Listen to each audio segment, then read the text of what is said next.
Hello everyone, welcome to the Film Recaps, and today I'm going to explain a fantasy action film called 47 Ronin.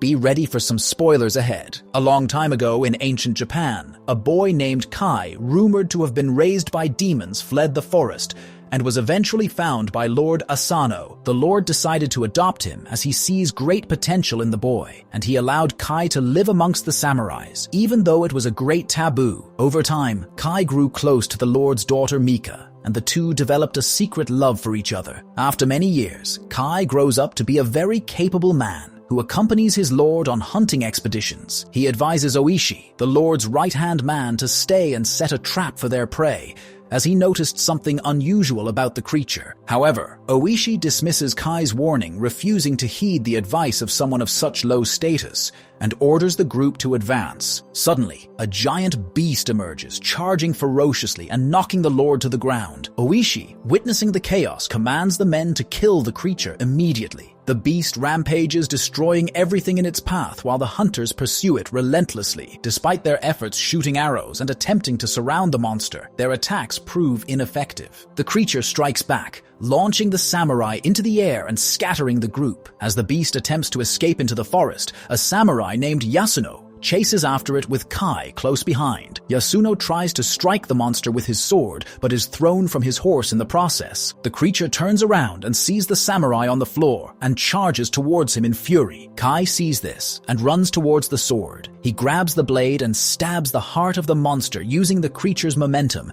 which eventually kills it as the monster crashes to the ground. He takes out the blade from the creature and respectfully offers it back to the samurai, but Yasuno is offended by the act being saved by a half-breed who has no rank. Lord Asano arrives and sees the creature defeated, thinking that it was the samurai who slayed the beast. He gives Yasuno the honor of being his champion in the upcoming tournament and cheers in the name of their country, believing that fortune is on their side. As the group prepares to leave, Oishi notices blood covering Kai's hands, suggesting that he's the true slayer of the beast. Meanwhile, Kai spots something unusual. A white fox with mismatched eyes. He suspects the attack may have been orchestrated by a higher power. It turns out that his speculations are correct, as the fox transforms into a witch named Mizuki. She informs her Lord Kira that Asano is still alive, revealing her sinister intentions. Lady Mika, now grown into a beautiful woman, quickly goes to the returning party upon hearing of the injuries during the hunting expedition.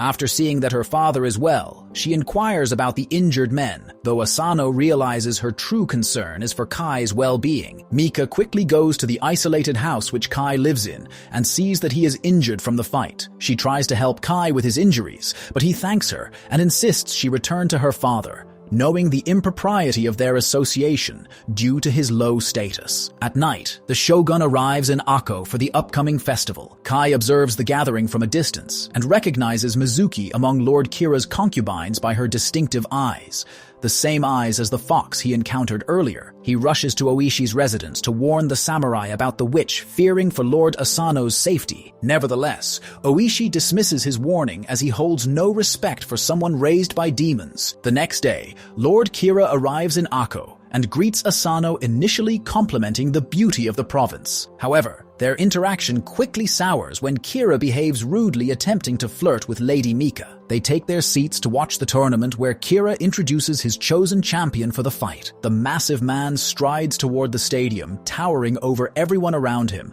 while the audience looks on in awe at the sheer enormity of the fighter. Meanwhile, Yasuno sees the witch in her animal form and falls victim to her magic. Kai rushes to Yasuno's side only to realize that the samurai is no longer able to fight. To save his lord from dishonor, he dons Yasuno's samurai armor, concealing his identity to take his place in the tournament. After both fighters bow towards the lords, they draw out their swords and prepare for combat. The giant samurai launches a flurry of powerful blows, pushing Kai back with overwhelming force. The fight continues fiercely as Kai manages to land several blows on his opponent. However, his katana shatters against the giant's armor and he is knocked out of the ring, losing his helmet in the process and revealing his true identity. The shogun halts the match and steps into the ring, discovering that Kai is a half-breed who's clearly not a samurai. He immediately orders to kill Kai, but Mika rushes in to protect him, while Lord Asano begs the shogun to spare his life. The shogun walks away in fury, and Akko's samurai strip Kai of his armor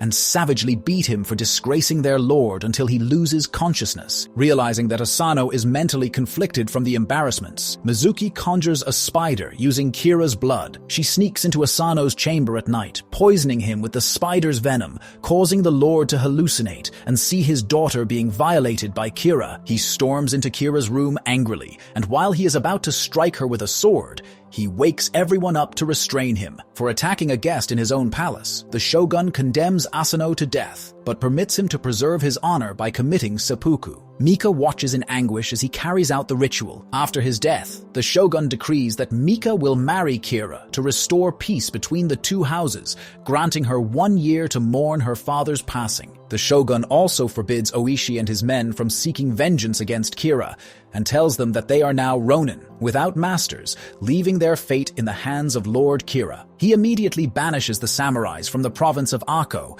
and takes Kai away as a hostage and slave, while Mika watches in despair. He then imprisons Oishi, throwing him into a cell in an effort to break his will for revenge. 1 year later, Kira's men drag him out from the underground prison and throws him on the streets, while his wife and son takes him into shelter immediately. He learns that everyone has left the province and that Kai was sold as a slave. Uishi tells his son to prepare the horses, and they ride day and night until they reach the Dutch Islands. He walks into the fighting arena and sees that Kai is fighting against a monstrous opponent who tries to kill him with every strike. However, Kai quickly gains the upper hand, slices the monster across the stomach, and then decapitates the creature, winning the fight. Oishi attempts to speak with him, but Kai attacks him, blaming Oishi for Asano's death. Their fight continues until Oishi mentions that Mika is being held against her will. They begin fighting the slave masters, eventually escaping the area together after burning the place down. Oishi explains that Mika is scheduled to marry Kira in a week, and he plans to unite all the Ronin to save her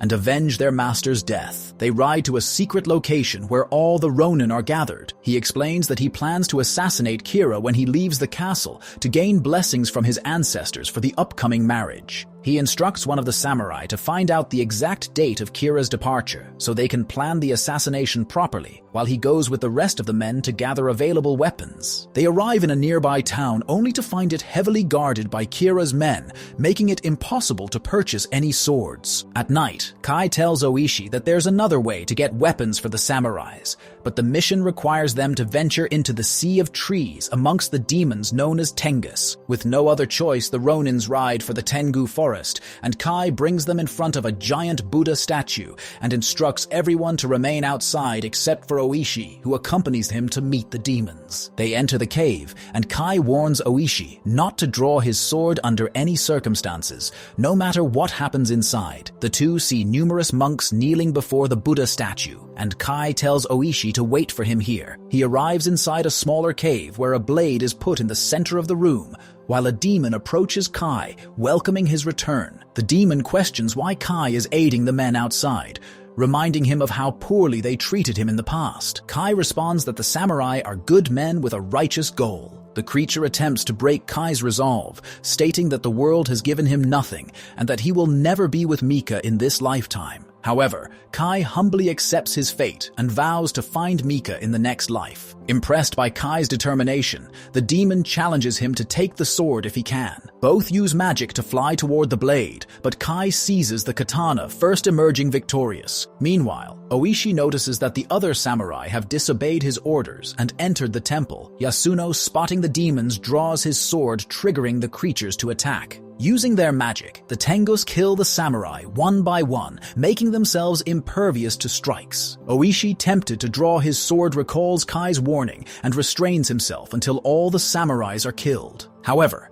it turns out that everything Oishi witnessed was an illusion created by the Tengus to test his resolve. Numerous katanas then appear, indicating that he has won the battle of will. They leave the forest after taking their new weapons and arrive at the farmhouse where the Ronins are hiding out. Oishi is notified by one of his samurais that Kira is heading to the shrines tonight, which prompts him to gather all his men to assassinate the Lord. They slowly approach the area filled with hay and sees the silhouette of their target in front of a shrine only guarded by 2 men. The person turns around, and the samurai is shocked to discover that it is the witch who attacks them with fire engulfing the entire area in flames. As they are surrounded, numerous arrows ambush the men, killing them one by one. The giant samurai also appears and slaughters the Ronins as they attempt to flee. The group goes back to the farmhouse in defeat, and Oishi hopelessly questions what to do next, while Kai tries to reassure him that not all is lost, and that they still have the weapons and the element of surprise. The next morning, Kai sees a group of wedding performers heading toward Kira's castle,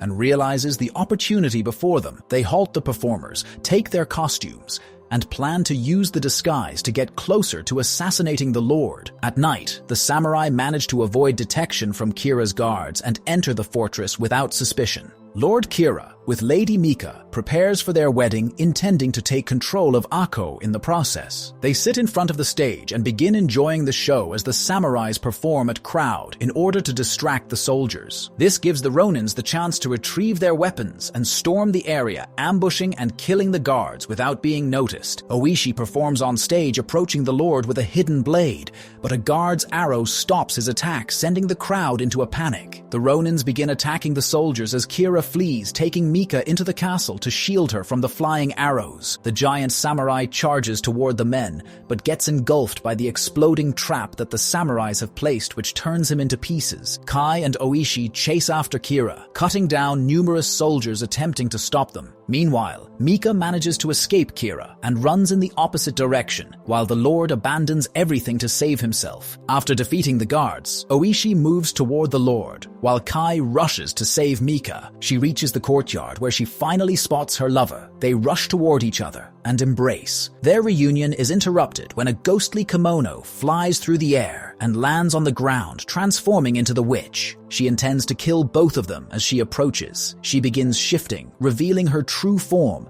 a massive dragon levitating in the air. The creature attacks Kai furiously, but he defends himself and strikes back, causing the dragon to retreat temporarily. Kai tells Mika to hide behind the walls as he prepares for a deadly battle with the dragon. At the same time, Oishi finds Kira in a nearby room and begins attacking him through the walls, and enters the room, continuing his assault and knocking Kira to the floor as the Lord desperately tries to defend himself. He tackles Kira, sending both crashing through the walls, throwing Kira to the ground, angrily kicking him, and eventually disabling him, and grabs him from behind. Oishi takes his Lord's suicide blade and kills Kira by stabbing him in the stomach. In a single strike, he decapitates him and carries the severed head outside to his comrades, showing them that they have won the battle. The soldiers, seeing Kira's death, surrender, and the Ronins look up at their leader, realizing they have finally avenged their Lord's honor. Meanwhile, Kai hits the dragon in the face, angering the creature, which then throws concrete pillars at him. The dragon hurls flames towards Kai,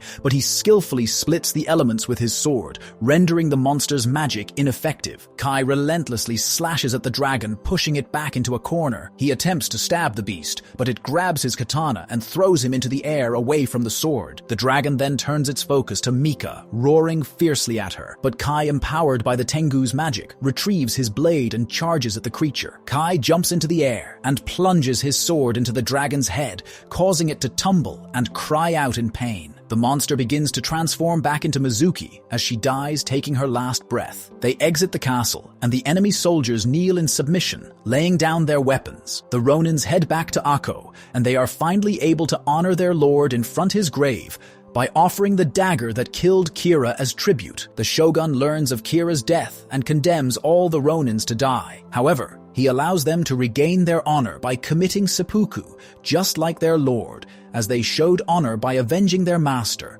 while following the way of Bushido. Mika watches in sorrow as Kai and the others prepare for the ritual, weeping, knowing she will never see her love again in this life. She stares on the bridge and looks into the distance, remembering Kai's promise to look for her in their next life together. What do you guys think about this movie? Let me know in the comments below. And if you liked the video, please hit the like and subscribe to the channel for more content.